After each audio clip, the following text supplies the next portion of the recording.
I'm honored to introduce Jessyn Farrell. Jessyn is the Director of the Office of Sustainability and Environment for the City of Seattle.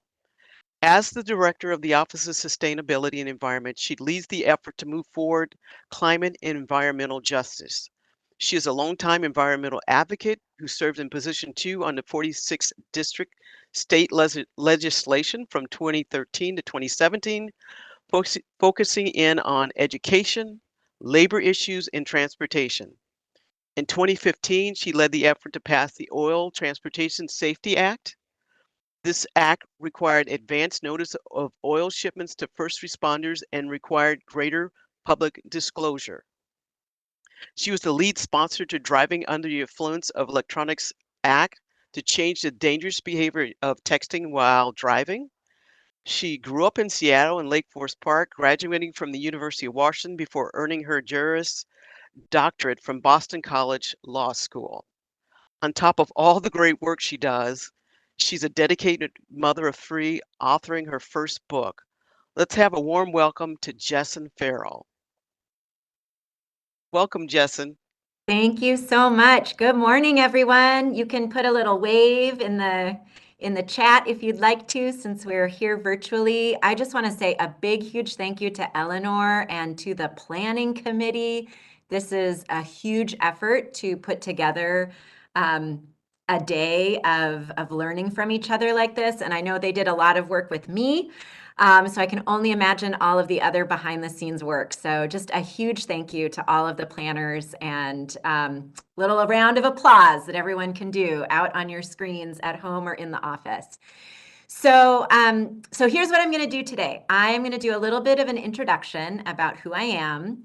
I'm going to tell a couple of stories, and then really kind of dig into what we're doing here at OSE and how we're trying to create a work environment that allows us to balance our responsibilities as caregivers and as workers. And those, put them in the chat, and I think we're going to get some help facilitating those, which will be really helpful. Okay. So for those of you, I can't talk with my hands. I realize I shake the table, so sorry for that. I'll settle down a little bit. So for those of you who don't know me, as was mentioned in the introduction, I am a recovering politician. I served in the legislature. I ran for mayor. My love language is transit. Before serving in the legislature, I worked at Pierce Transit. I ran Transportation Choices Coalition and worked really hard on light rail and getting that started and out the door. I am the mother of three kids. I have a 14-year-old, a 12-year-old, and an 8-year-old. I'm a single parent, so there are a lot of challenges that come with that. And so, I chose caregiving and careers in part because it's just something that I am living every day. And I know that so many of us are living that out. You may not have kids, but you may have parents, you may have spouses or partners, you may have, other people in your life that you are taking care of and showing up for. And I think it's an ongoing struggle to figure out how to do that and then also show up and be, the change maker that we all want to be for the city of Seattle. So that's what I'm going to dive into today. And, before I really jump into some storytelling, because that's what I'm going to do, I really want to acknowledge my own vantage point as a white woman, being cisgendered, having economic privilege and positional privilege as the director of an office. And really acknowledge that there is a vast array of experiences in our city and throughout the city, and that our experiences are really a jumping off point, and that I come to this with a degree of humility, recognizing that I have my own limited vantage point, but I'm really looking forward to being in dialogue with all of you. So I'll tell a few stories, and then we'll talk a little bit about what's going on at OSE. So I'm going to just start a little bit about one of my primary caregivers. My parents were divorced when I was 7, and my grandmother moved out from Chicago. You can bring you can lead the girl out of Chicago, but you never take the Chicago out of the girl. She missed Chicago until the day she died. But she really jumped in and took care of my brother and me. And her birthday is in March, so I've been thinking a lot about her. So that's why I'm starting with her.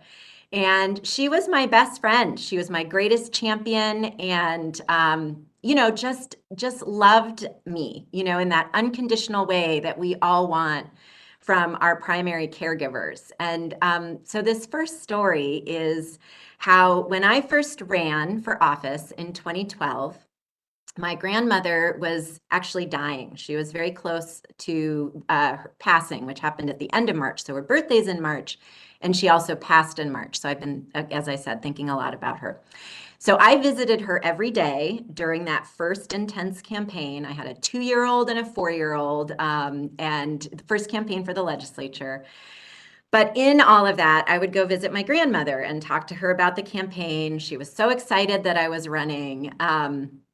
And she had a very sharp sense of humor, even as she was, kind of coming to the end of her life. And so one day I came to her little room and I said, Nan, that's what I called her, Nan, I need a campaign motto. What should my campaign motto be?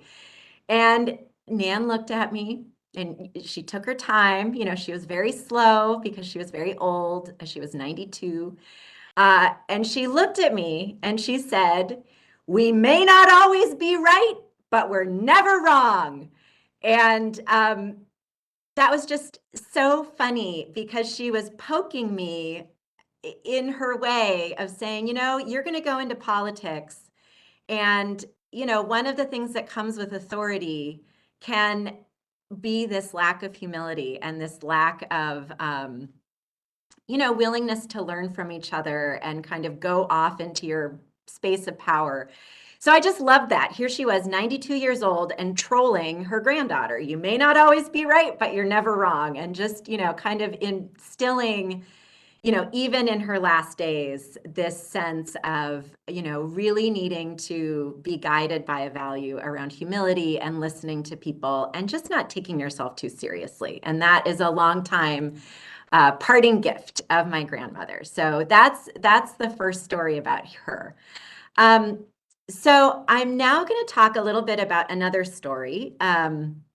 So I became a legislator and I commuted back and forth to Olympia almost every day because I had 2 small children and I wanted to stay engaged with them. And I also really loved that job. And so I was motivated, to get on the road and drive. And in 2014, I became the first Democratic legislator in 25 years to have a baby. Raise your hand if you remember Lisa Brown or know Lisa Brown. She currently runs the Department of Commerce. But back in the 90s, she had a baby and she was famous for breastfeeding her baby on the House floor. And so on the first day of session in 2015, I was like, great, I'm going to bring my new baby. He's 6 months old. I want to show him off. Lisa Brown brought her baby 25 years before. So I'm going to bring my baby and show my baby off. And so before I get into the heart of the story, I'm just going to share screen and share a picture. Oh, actually, no, I have to share it. I can't share it yet. I'll share it because I'll give the story away. So I'll share it at the end of my story. So I brought Julian to the house on the opening day. And again, raise your hand if you've been to the state legislature. It's very grand, filled with marble, columns, big grand doors. And on the opening day, it's very ceremonial. All of the legislators wait outside the doors and then go on the floor to get sworn in. So it's very ceremonial, not business being conducted. And there I was with all of my colleagues, literally hundreds of people amassed in front of the doors, getting ready to march onto the House floor. And the speaker's attorney comes scurrying out to me and informs me that I am not going to be able to bring my baby on the House floor because babies are not allowed, and I'm going to have to go find somebody to hold the baby while I go walk on and get sworn in. And I was shocked. This was like 2015. We're not talking about 1915. We're talking about 2015 and babies in the workplace. And, like the people of the 46th district knew I had that baby when they voted for me that previous November. And so I was shocked. And I just looked at that attorney and was like, you guys need to figure this out. You have to figure this out, or else I will go to the press. And I don't think we want that controversy. And so what ended up happening is they halted all of the proceedings. There was an emergency meeting of the House Democratic leadership and the Republican Democratic leadership, and they renegotiated the rules right on the spot there to allow babies on the House floor in 2015. So now I'm going to share a picture that shows the outcome of this story.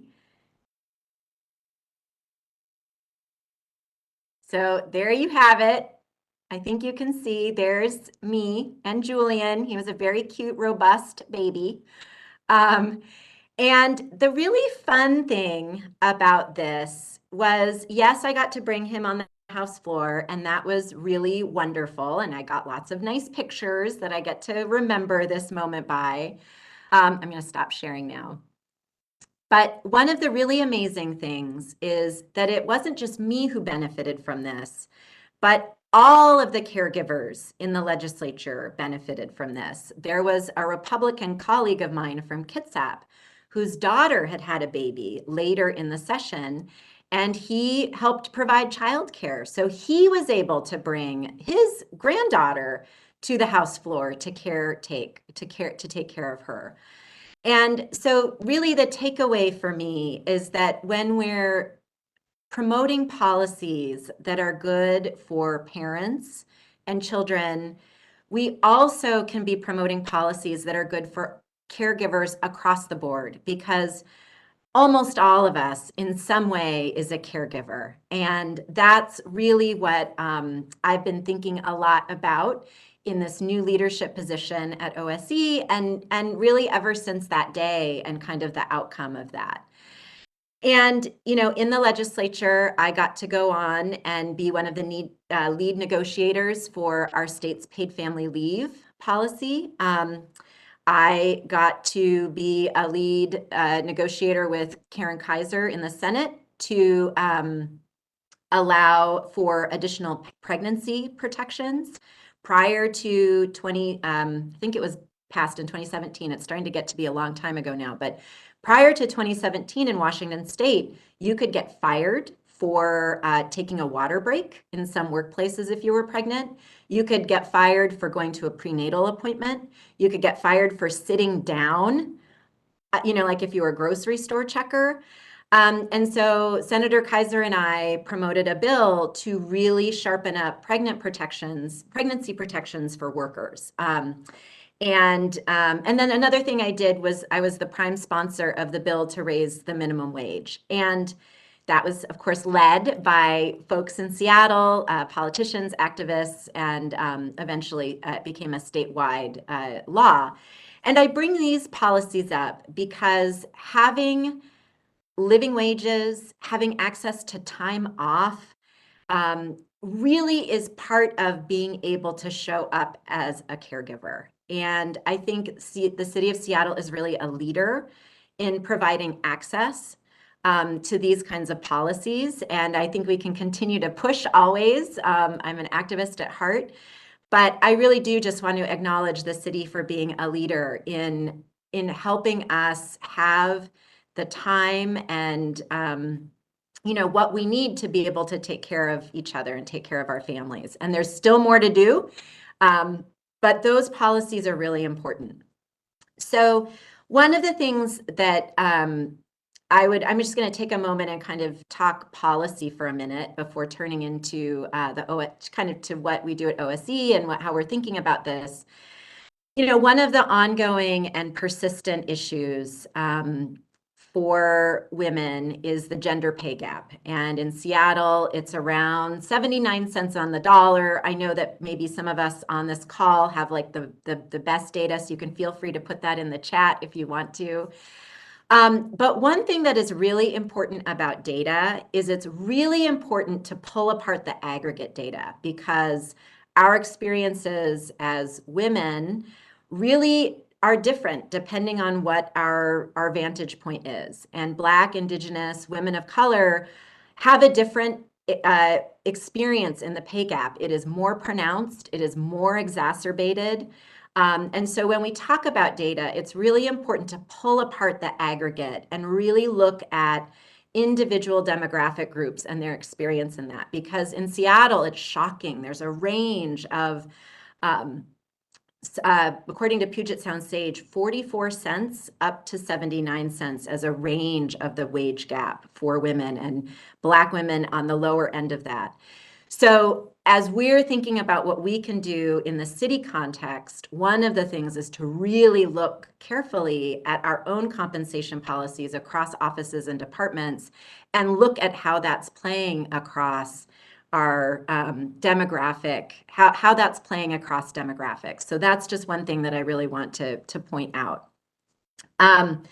So I think another thing, and this is again just kind of talking high level policy, I think the cost of housing is a really important part of our ability to give care or not. And part of that is about commutes. If you have to spend a lot of time getting from your home to your job, that time that you're spending is not time that you are taking someone to the doctor or making dinner or picking up prescription for somebody. So as we're thinking about these big picture things, I think a lot of times we don't highlight how these have an impact on our ability to be caregivers. So that's just a broad theme, and it, plays out a little less in like what we're literally doing at OSE, but that's something that I think about a lot. So let's turn a little bit to OSE, and I think I have until 11:15. Is that correct? And then we'll turn to questions at that point.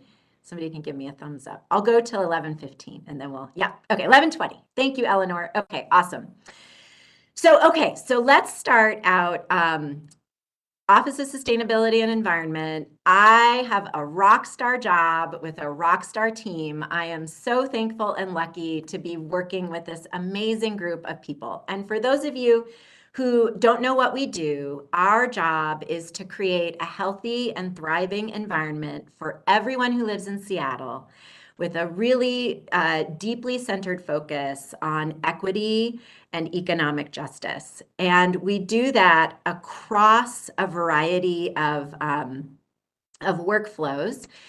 We have a wonderful set of programs that we do around food access, from the FreshBucks program to healthy food in schools, to we're updating the food action plan. So that's one body of work. We implement the equity and environment agenda and the Green New Deal, and that's where a lot of our work around our place-based resiliency comes from the Duwamish Valley program, to tree canopy equity, to administration of the Environmental Justice Fund. And in the last year, we launched the mayor's One Seattle Climate Justice Agenda, which is about building a green, equitable economy. So again, really thinking about the wealth gap, how it plays out, particularly by race in our city. You all may be familiar with the fact that white families have 10 times the wealth that Black families do in Seattle. So as we're thinking about building a green, equitable economy, really thinking specifically about how we close that gap. It's about a just transition from fossil fuels. We have to decarbonize everything, but we need to really do it in a way that centers people, primarily Black and brown members of our community, who are experiencing the harms on the front lines. And then building healthy, resilient communities, because climate change is happening, and that includes work around flood response in South Park, tree canopy equity, and so much more. So I just wanted to start by sharing what we do at OSE, because it's such rewarding, amazing work, and the people who work here are so passionate and smart and really dedicated to this work. And I will say, coming out of the pandemic, I was not a city employee during the pandemic. And I just want to acknowledge how hard everyone worked. And one of the things that I found is that this is a workforce that that moved mountains on behalf of the city of Seattle, whether it was getting people vaccinated in my office, getting food benefits out to people in a much more robust way than we had ever done before. Like people, city employees literally moved mountains. And in addition to all of the caregiving responsibilities that kind of cascaded upon us in the pandemic, whether you were caring for someone who had COVID, whether you were a parent who suddenly had no childcare at all, and was having to manage kids online and kids in your hair all the time and all of that, to people like my dad who continued to work as a food delivery driver. Anyway, so I just wanted to just acknowledge how hard everyone worked and kind of how tired people have been over the last few years. And that as we're thinking about how we create a work environment that centers caregiving, we also have to remember how we center caregiving for ourselves, because we are in work that is a marathon and not a sprint. Okay. So turning to the last several minutes that I have then, with that said, how are we trying to think about this at OSE? And the first thing I'm just going to do is a huge shout out to our change team. OSE's change team is really, in some ways, the thought leaders in our office around how we're creating a work environment, particularly for BIPOC members of our staff, where people feel supported, where people are able to see themselves working here for a long time, because it's a workplace where everyone thrives. And so Change Team, when I came on board as leader, had some very concrete suggestions that we could start to implement. And so we're starting to do that. So I'm just going to share that as one of the ways we're thinking about this. So one of the things that, that is true about OSE is that we're about 75% white. So how are we making sure we have a pipeline and a really diverse hiring pool to make sure that we have the best candidates who are really representative of all of the different perspectives in our city? So one of the things we're doing is taking a really hard look at our hiring processes.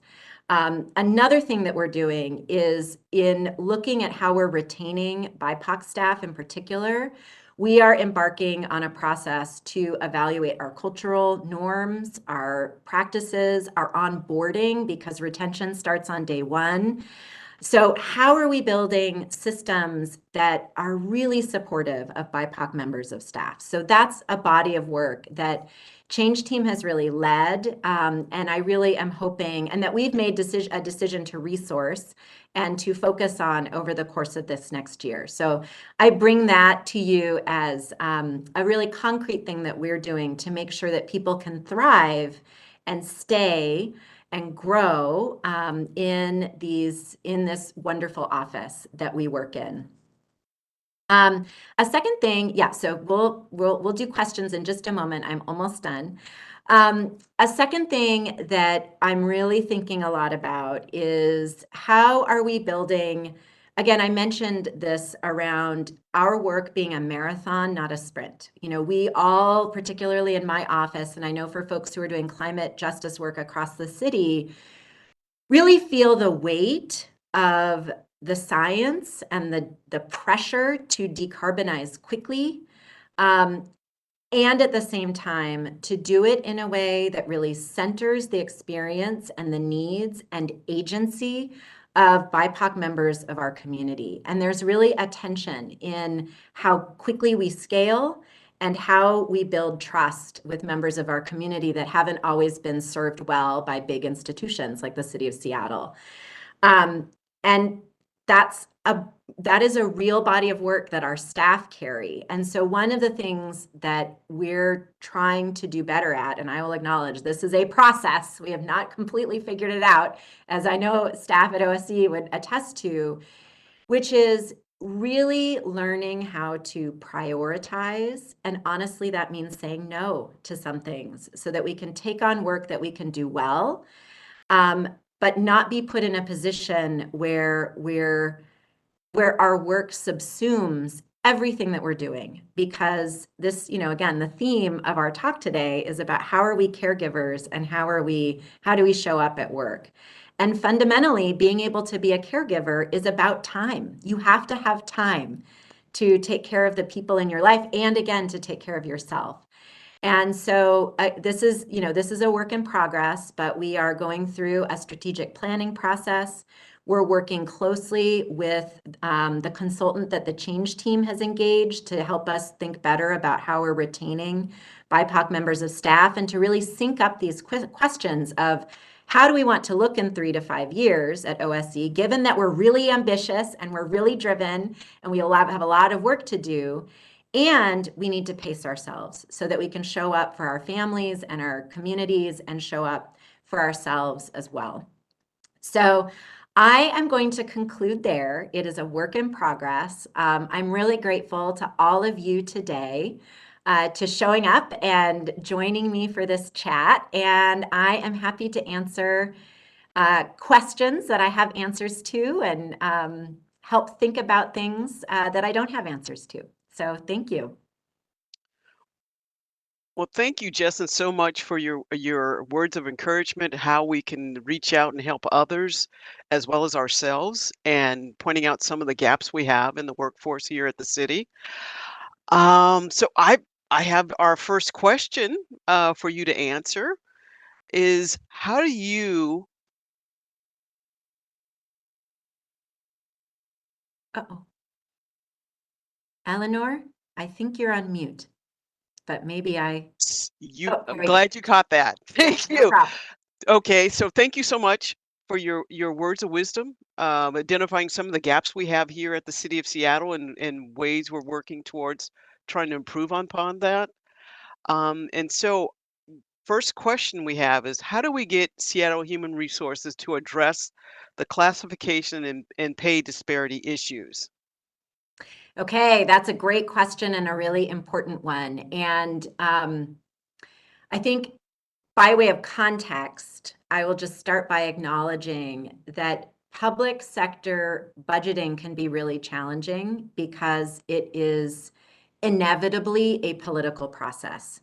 And as a former state legislator, I kind of got to see up close and personal how much public employees can become a political football. And so, how it can create an even harder environment to address these issues around racial disparity in pay, around gender disparity in pay.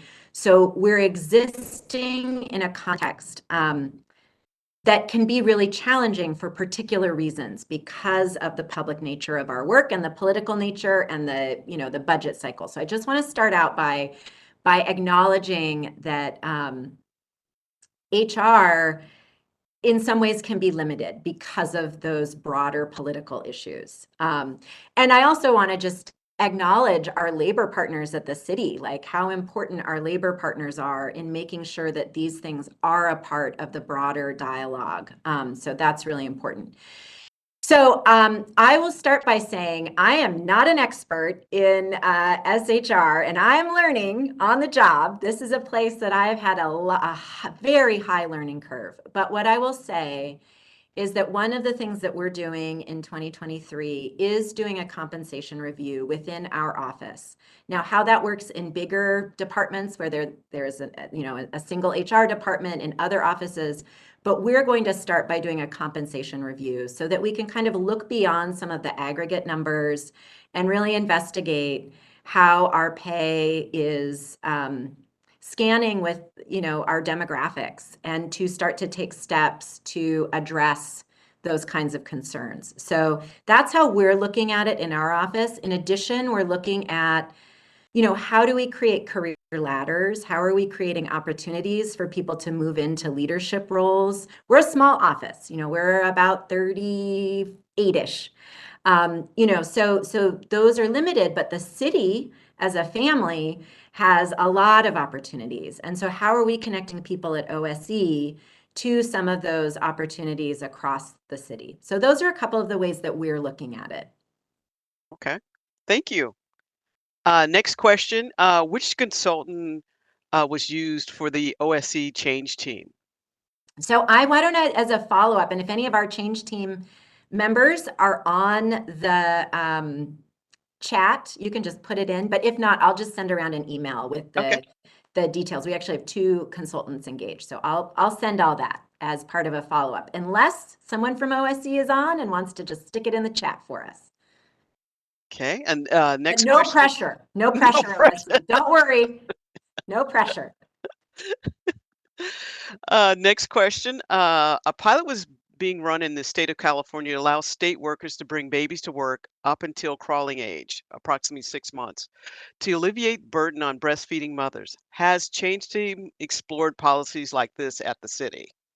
That's a great question. I don't know if our change team has explored that specifically. And again, if someone's on and wants to just put a little note in there, I think that's a great idea. I will say I worked at Pierce Transit when I had my second child. And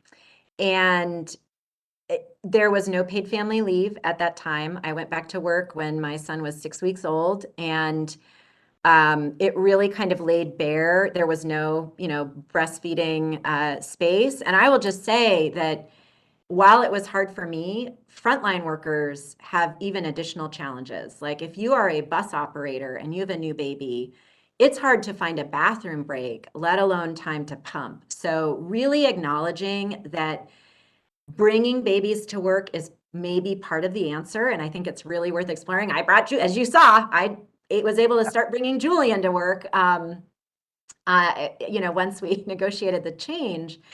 But I also want to acknowledge that we need to be thinking really deliberately through the needs of workers who are really in the operations fields, because it is really different in terms of what those workers might need access to, especially if you're in the field. And how are we creating breast pumping stations in the field? How are we creating those things that, we're starting to bring into the office? But not everybody at the city works in an office environment. Right. And so we need to really create spaces to think through how we're navigating that. Good point. Next question. Can you share the status of the food action plan again and Yes. how it Okay. addresses So, equity? okay. The food action plan, yay, food action plan team. Let's give a big shout out to all the people across the city, but especially within OSE, who are really pushing this. So just as a reminder, Seattle a decade ago was the first city in the country to put together a food action plan, which is amazing. And the food action plan is a comprehensive systems approach to how we are addressing food equity, food access, nutrition, and this food action plan addresses all kinds of things along the continuum of those things, from schools to land access. One of the really interesting pieces around equity that is new is there's a particular focus on tribal access and tribal issues. And so for the first time, there is a tribal review happening of the food action plan, which is really exciting. So there are a lot of different ways. We use a racial equity toolkit as a mechanism for how we are centering equity in our work. So there are actually a lot of different ways that it appears and that we have brought to bear tools and strategies to kind of hold ourselves accountable. I would also add there's a really large community outreach component. And that is a really key part of our food action plan work and centering equity, because of course, part of equity is ensuring that people who are impacted by the policy have the ability to engage, impact, and have agency around the policy. So this work we're doing to do community engagement is a really core part of that. Very good. It's clear that you're very supportive of your staff's caregiving needs. How are you messaging your views amongst your peers? Well, I talk really candidly. I mean, there's a very live discussion around how many days of work are the right number of work days for people to come in. For those of us who work in an office, again, recognizing a lot of city employees work across the city, so it's a different conversation there. Um, I will just say, like in the wake of COVID at my son's elementary school, they had to vastly cut childcare slots. So since September, I have not had childcare for my third grader. And I've relied on, other parents. I've relied on my aging parents, although my parents aren't spring chickens. And I am grateful that they're able to show up, but I also know that it's not really a long-term solution given their age. So, I am kind of an example of that patchwork that often happens around caregiving. And when we are in cabinet meetings, when I'm in private conversations with my director level colleagues, I share that, that we need to be thinking about how we are supporting employees in their caregiving responsibilities and as workers. And I'll just say, I really believe in being in the office in some amount of time. I'm gregarious. I love my colleagues, and there's just a lot that we get out of engaging with each other in person and recognizing our caregiving systems were really harmed by the pandemic. Our caregiving workforce was really harmed by the pandemic.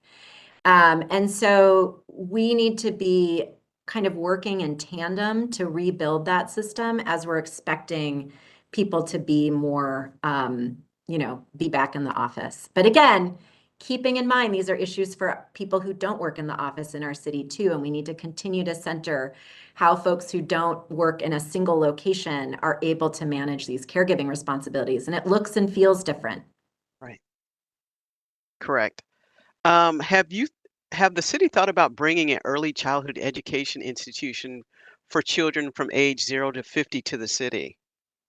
I mean, I 0 think to 5, excuse me, not 2 to 5. 50. I mean, we're all kids at the end of the day, right? So Yeah, we're all young at heart. We're all kids. So I understand that there was a conversation in the last administration about that, and I don't know where that is right now. But again, I do think that one of the things that allows us to be good caregivers to our family and community and to ourselves is time.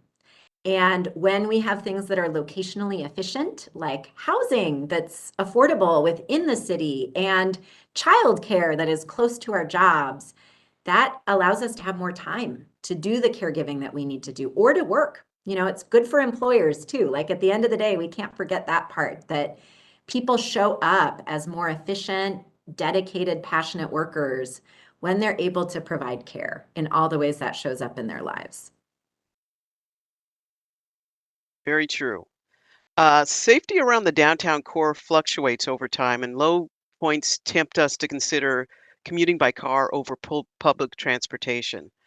If resources allow, how do you suggest managing situations where seemingly safety is as at odds with environmental consciousness?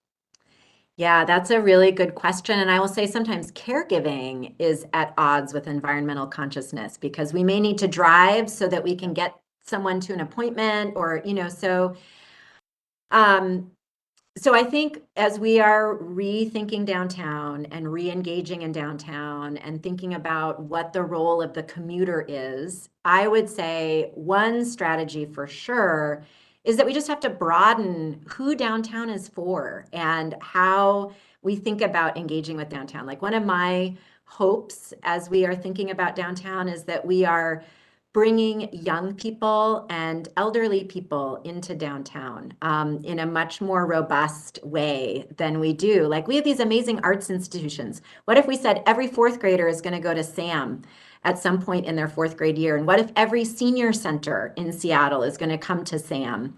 Or you name it, right? Like that's just one example, and I chose it because it's on Third Avenue, and I know there's a lot of concern about Third Avenue, and so some of my thinking is like, let's just create more hubbub. Let's create more opportunities for people to come enjoy the city that we may not have traditionally programmed for. And that also goes for BIPOC members of our community and really thinking about how are we creating programming that engages people that maybe traditionally haven't been the center of our, programming and transportation design, which typically has been office workers in a lot of ways, which is a good thing. And I don't want to get rid of office workers taking transit. But I hope we broaden who we're thinking about engaging in downtown as we go forward. Definitely. Well, our time is coming close, and I just want to thank you again, Justin, for making the time out of your busy schedule to share your words of wisdom, areas we could help out, not only in the environment, but also with fellow workers or some of us who are managers and directors or supervisors, our staff. Again, thank you, thank you, thank you for the work you've Thank done you. as well in support of those areas that you have the strong beliefs in. Um, and for those of you who attended, thank you for attending and asking the questions. This session was recorded, so definitely you'll be able to see it later if you want to, or forward it on to others. There's another session starting at noon. And if you wish to participate in person, if you happen to be in the building, there's a room 1650 in the Seattle Municipal Tower where you can come in with, there's light snacks. You can sit in on the session in person.